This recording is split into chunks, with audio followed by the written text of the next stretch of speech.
Kaya't maging ang taong kumokontrol sa iyong puso at espada, palaging manatiling tapat. Inulit ni On sa kanyang isipan ang mga salitang ito ng kanyang guro. Muling naalala ni On ang mga tagubili na ibinigay ni Il, ilang minuto lamang ang nakaraan iniwasan ang impluwensya ng masamang Jianhu hanggat maaari at patuloy na sanayin ang iyong mga kasanayan sa espada. Buong puso nangako si On na hinding-hindi niya malilimutan ang mga salitang yon, at hindi niya makakalimutan si Il, na hindi lamang naging isang guro kundi isang kapatid din sa kanya. Naiwan si Il na nakaupo mag-isa sa selda, pagod matapos niyang ipasa ang lahat ng kanyang mga kasanayan. Inisip niya na nagtagumpay si On sa paglikha ng kanyang sariling teknik sa pamamagitan ng pagsasama-sama ng lahat ng natutunan niya. Umaasa si Il na gagamitin ni On ang mga kakayahang iyon ng matalino at para sa tamang layunin. Dahan-daang napagtanto ni Il na ang Asher Dragon Palace ay tunay ng isang lugar na karapat-dapat sa isang dragon. Habang naglalakad si On, biglang tinawag ang kanyang pangalan. Ito ay si Vice Chancellor Kwang Chun. Nagtaka si On kung bakit siya naroon, at sumagot si Kwang na dumadaan lamang siya. Gayunpaman, tinanong ni Kwang kung bakit hindi na nagpapakita si On sa training ground. Sumagot si On na wala na siyang dahilan upang bumalik doon dahil wala na siyang sasalubungin. Napansin ni Kwang na maraming tao ang tumatawa kay On, alam ng lahat na siya ang pinagkatiwalaan ni Vice Chancellor Il ng isang bagay bilang alaala.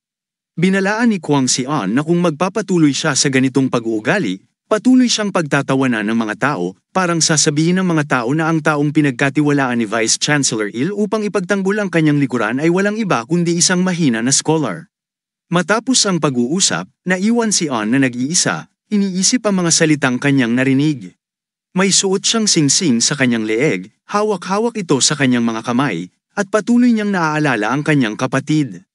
Muli niyang ipinangako sa kanyang sarili na magbabago siya. Hindi niya maunawaan kung paano niya maaaring baliwalain ang mga salita ng kanyang kapatid. Nang ipikit niya ang kanyang mga mata, nakita niya ang silweta ng isang kahoy na espada sa kanyang harapan. Sa ilalim ng ulan, inulit ni On ang mga imahinasyong galaw ng paulit-ulit, na nagbigay sa kanya ng pakiramdam na may hawak siyang espada sa kanyang mga kamay.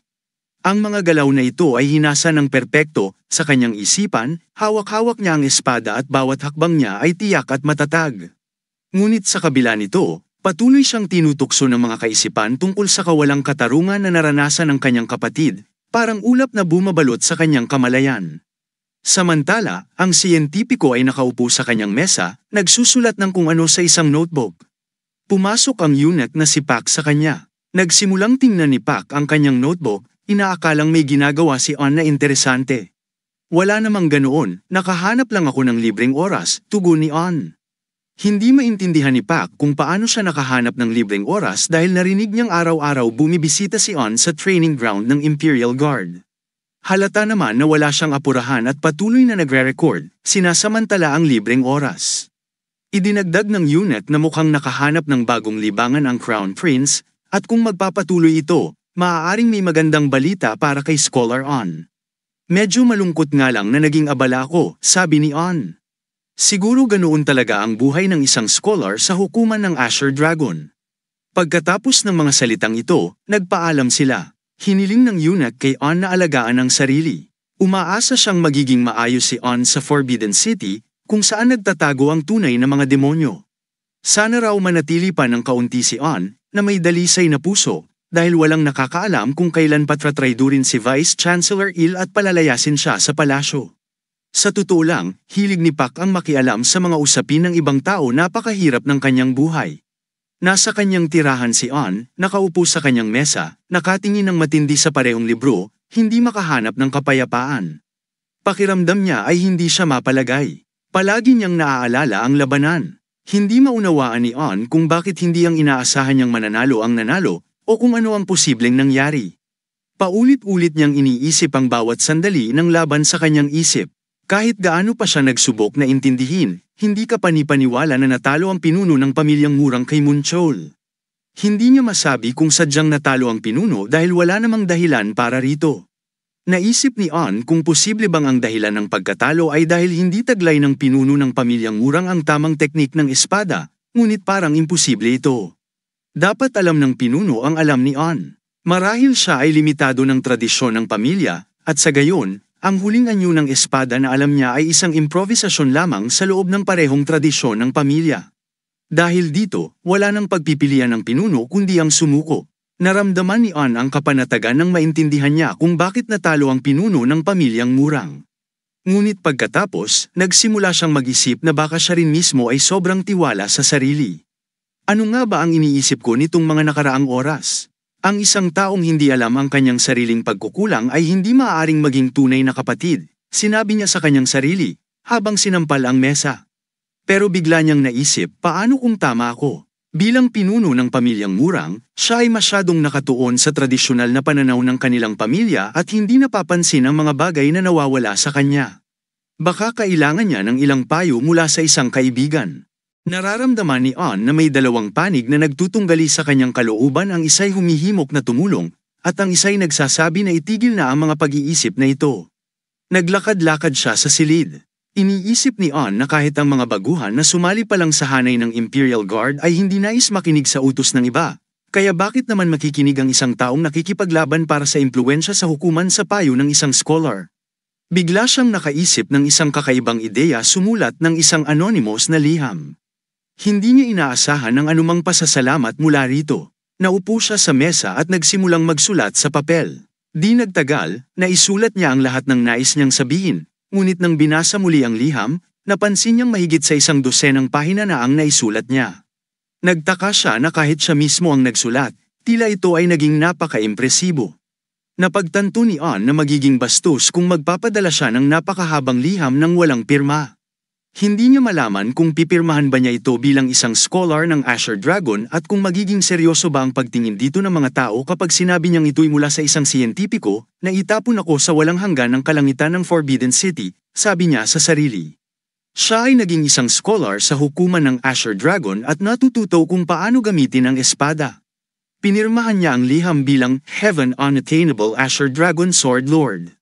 Maganda ang tunog nito para sa kanya. At habang sinusulat niya ito, tumingin siya sa bintana ng malalim ang iniisip. Naisip ni An kung hihilingin niya kay Yunat Pak na ipadala ang liham sa pamamagitan ng serbisyong koreo kinabukasan.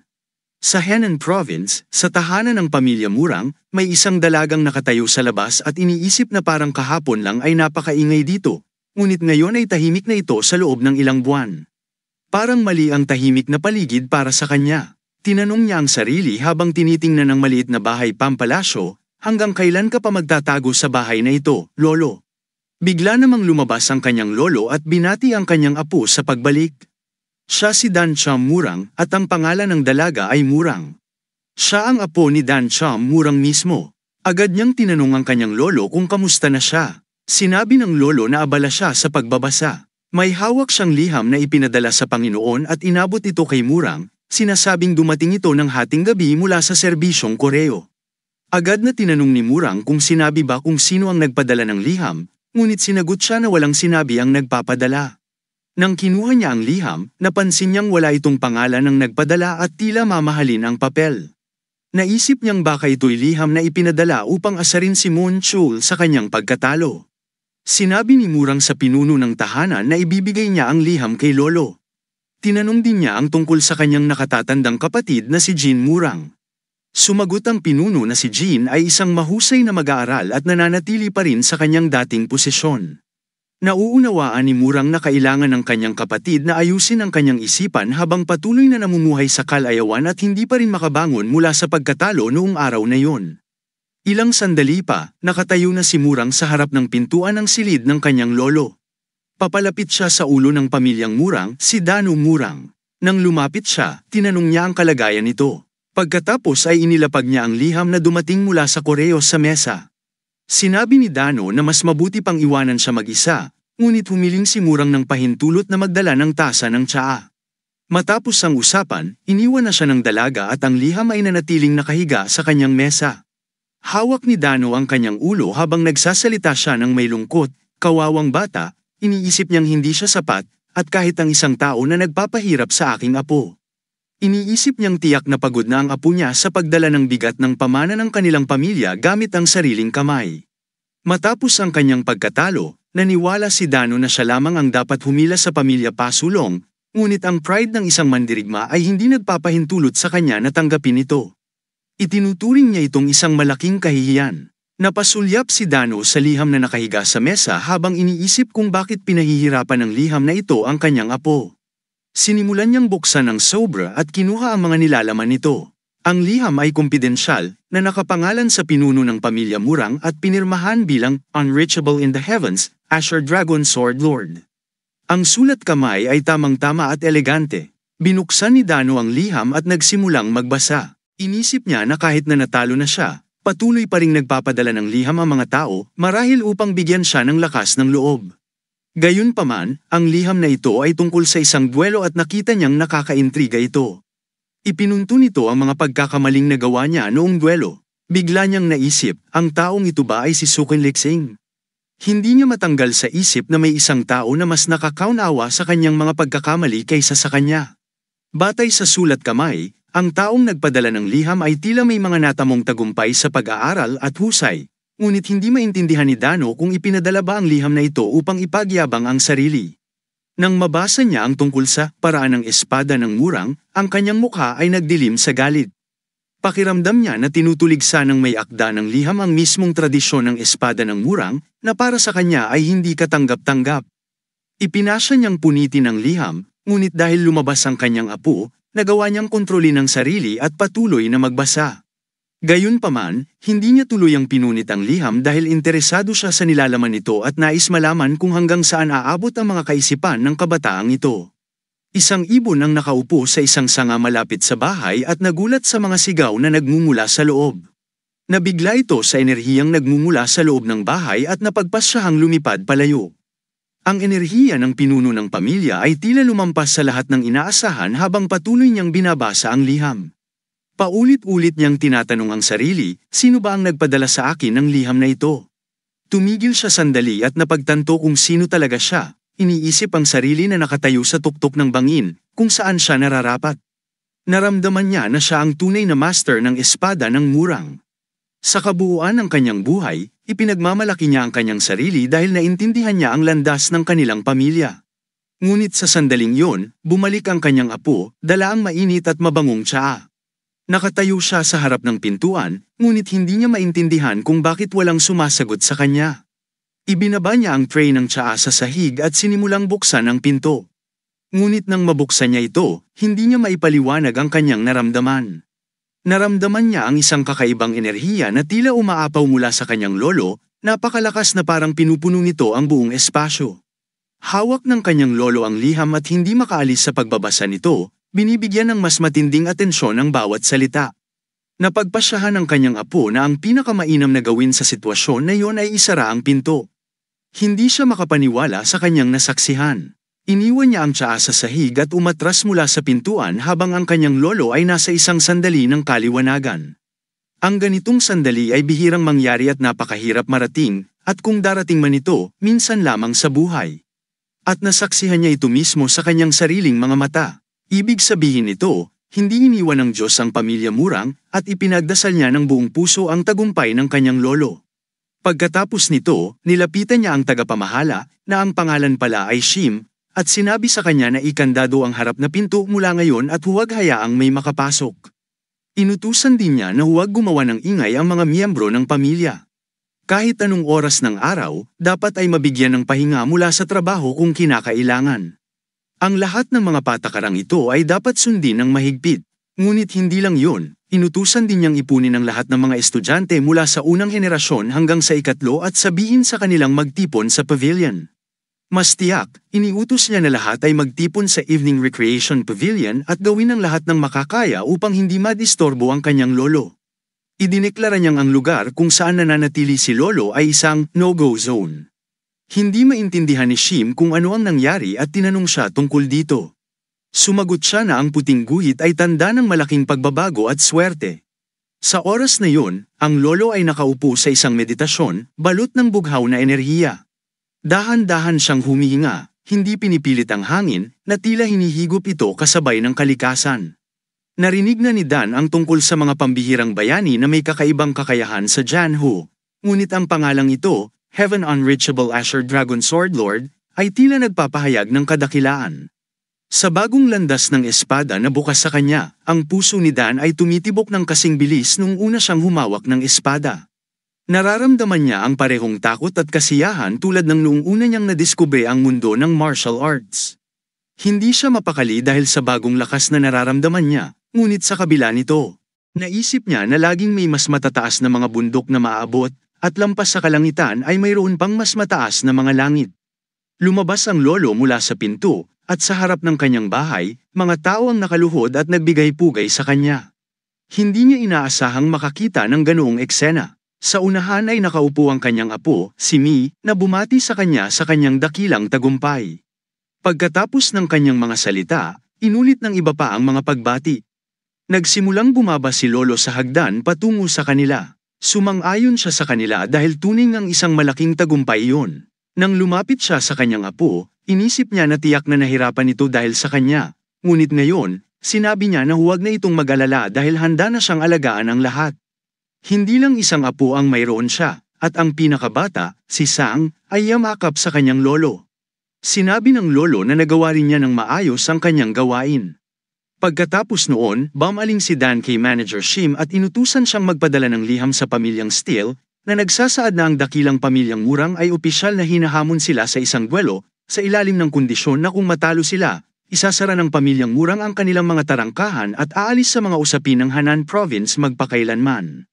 Agad na sinabi ni Mi sa kanyang lolo na huwag nang gawin yon, ngunit tumutol ang lolo at sinabi na ang kanilang kalaban ay ang feudal chief ng probinsya, at hindi ba sulit na gawin ang ganitong pusta? Kung hindi makakahanap ng sapat na dahilan upang tanggihan ng pinuno ng pamilyang Steele ang hamon. Tanging kapag inilagay nila ang kapalaran ng kanilang pamilya sa panganib, magiging katawa-tawa ang pinuno ng pamilyang Steele kung tatanggihan niya ang hamon, isip ng lolo. Naintindihan ng apo na pinag-isipan ng mabuti ng kanyang lolo ang lahat, ngunit may tanong pa rin siya sa kanyang lolo, gaano nakatagal ang lumipas? Sumagot ang apo na 3 buong araw na ang lumipas simula nang magretiro ang kanyang lolo upang magsanay. Pagkatapos ay tinanong ng lolo tungkol kay Jean. Sumagot siya na naglalagalag pa rin ito at hindi pa natatagpuan ang kanyang landas. Naiintindihan ng lolo na hindi lubos kasalanan ni Jean, ngunit hindi niya maiwasang madismaya dahil mataas ang kanyang mga inaasahan dito. Pagkatapos noon, sinabi ng lolo sa kanyang apo na dapat na nilang utusan ang ibang mga estudyante na magpahinga. Muli siyang bumaling kay Manager Shim, at lumipat sila ng pwesto para mag-usap ng pribado. Sinabi ng lolo kay Shim na pumili ng ilang maasahang tao at hanapin ang nagpadala ng liham na dumating ilang araw na ang nakararaan. Naintindihan niya na hindi ito magiging madali, ngunit nais pa rin niyang hanapin siya.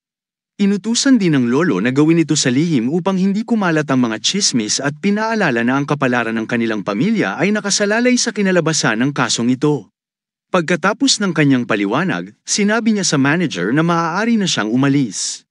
Nananatiling nag-iisa ang lolo, humihinga ng sariwang hangin. Naalala niya kung gaano karami ang ibinigay sa kanya ng liham na iyon at kung anong mga pag-iisip ang naidulot nito. Umaasa si lolo na maaari nilang matagpuan ang Asher Dragon Sword Lord, pagkatapos ng lahat, doon lamang matutupad ang pangarap ng malaking pamilyang Morang na makapasok sa 5 dakilang pamilya ng John. Araw ng rematch sa Greenfield Arena sa pagitan ng malaking pamilyang Mang at ng Steele family. Sinusuri ng mga manunood ang sitwasyon sa pamamagitan ng paglalagay ng taya. Karamihan sa mga ito ay nagsasabing malamang na matatalo ang pamilyang Morang. Tanging naisip lamang na maaaring tumaas ang tsansa ng kanilang tagumpay kung ang pamilyang Morang ay makakasagap ng ilang pambihirang sining, ngunit nagduda ang madla na mayroong talagang mahalagang makakamit sa loob ng mas mababa sa 1 taon. Si Mu W. Chill, na tinawag na One Punch, ay nakaupo hindi kalayuan mula sa pag-uusap sa likod niya, at tulad ng inaasahan niya, tama sila sa isang bagay. Isang lalaki ang lumapit sa kanya at humiling na sundin ang kanyang mga salita, ngunit tumawa lamang si Muan, hindi maintindihan. Kung hindi siya makatawa, pinaalalahanan siya ng lalaki na siya ngayon ang feudal lord ng Henan Province. Ang tagapayo ng Steele family na si Django ang nagbigay ng paliwanag na si Moon ay maaari lamang mapanatili ang kanyang dangal bilang feudal lord at gawin ng mga tao na sundin siya sa pamamagitan ng pagpapakita ng mga asal na nararapat sa antas ng malaking pamilyang Murang. Naintindihan ni Muan ito, ngunit sa tingin niya, hindi angkop ang ganitong opisyal na paglapit para sa kanya. Tumingin siya sa kabilang panig kung saan naroon si Dan Chu at tinanong ang tagapayo kung ano ang palagay nito sa panig na iyon. Sumagot ang tagapayo na kahit ang mga estudyante ay tahimik, at dahil dito, mahirap sabihin kung ano ang kanilang balak. Sigurado si Chol na ang mga tao ng Murang ay mukhang pupunta sa isang libing sa ngayon at nahulaan niyang parang may isang paa na sila sa libingan. Muli siyang hiniling ng tagapayo na sundin ang kanyang mga salita. Pagkatapos nito, sinabi niya na iimbitahan niya ang respetadong pikhuan na nanood sa nakaraang laban upang simulan ang sparring. Isang tusaw ng ngiti ang hindi naalis sa mukha ni Kale at nais niyang wakasan ang mahabang kasaysayan ng kanyang kalaban. Ngayon, sa laban na ito, pinaplano niyang tapusin ang hidwaan na ito. Biglang lumipad ang mga kaaway mula sa kanyang mga kamay at tumusok sa lupa. Itinuro ng mataas na pari ng Shaolin Temple, si Venerable Pakon, ang kanyang kamay patungo sa malaking pamilyang Morang at inihayag na ang tagumpay ay magiging kanila sa araw na ito. Hindi na masyadong tiwala ang mukha ni Chal, ngunit sinubukan siyang kalmeyin ng kanyang tagapayo na sinabing wala siyang dapat ipag-alala dahil ang kanilang mga estudyante ay mayroon pang kalamangan. Nanalo sila ng 6 na beses at ang mga kalaban ay 4 lamang. Gayunpaman, hindi ito ang nagalit kay Chol kundi ang ekspresyon sa mukha ng matanda. Hindi niya maintindihan kung bakit may ngiti sa mukha ni Dan kahit hindi pa natutukoy ang tagumpay, ngunit hindi nagbago ang kanyang ekspresyon. Mayroong isang bagay na labis na nakabother kay CH. At saka dumating ang sandali na sinabi ng tagapayo na oras na para lumaban si CH. Lumingon si CH sa madla na humihingal sa ilalim ng impluwensya ng emosyon ng mga manonood. Tumayo siya mula sa kanyang upuan, pinapanood ang kanyang kalaban na humihila ng kanyang espada. Napansin ni Kale ang isang hindi kapani-paniwalang pagpapahinga sa kanyang mga kilos. Walang nagsabi sa kanya na si Dan ay nag-eensayo ng nag-iisa at pinapabuti ang kanyang martial arts.